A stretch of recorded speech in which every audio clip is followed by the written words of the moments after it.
L'ouverture est prévue en mai 2019. À Ménil-Saint-Père, cet ancien village vacances VVF est en pleine réhabilitation. Le conseil départemental investit presque 6 millions d'euros pour remettre à neuf cet équipement acheté en 2016. Clairement, on monte en gamme en matière d'hébergement.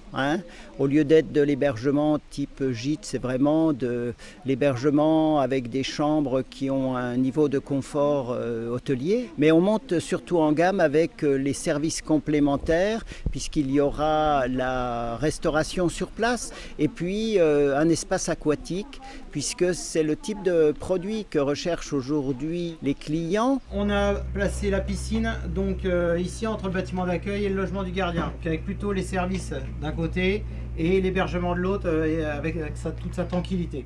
Piscine couverte avec spa, restaurant de 150 couverts pour 60 chambres en tout, soit 136 lits maximum.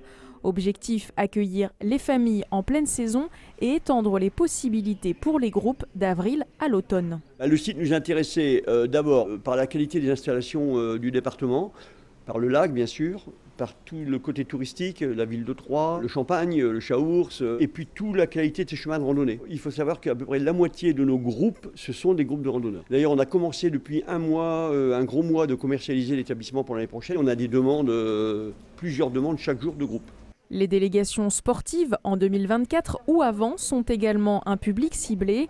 À quelques mètres de là, les équipements se multiplient à destination des voyageurs en camping-car ou des motards. Des atouts supplémentaires pour attirer les touristes. C'est toujours un atout d'avoir une croissance de l'offre touristique. On est proche de Paris, on a des qualités que tout le monde nous envie et on aura évidemment plus de touristes quand on aura plus d'hébergements et plus d'offres pour les accueillir. Et une offre plus diverse également, parce que Cap France a son propre catalogue, sa propre promotion. Plus on sera visible et plus les gens auront envie de venir. Alors certains auront plus envie de venir dans des hôtels, d'autres plus en village vacances. Cette réhabilitation va apporter beaucoup à la commune parce que c'est très demandé, l'hébergement de famille. Ça ne peut être que du bénéfice. L'accueil de la Maison des Lacs a aussi été revu et face au port, le nouveau restaurant Le Belvédère vient lui aussi diversifier l'offre de restauration existante. Par rapport à ce niveau d'établissement, il n'en existait pas, donc c'est clairement un plus.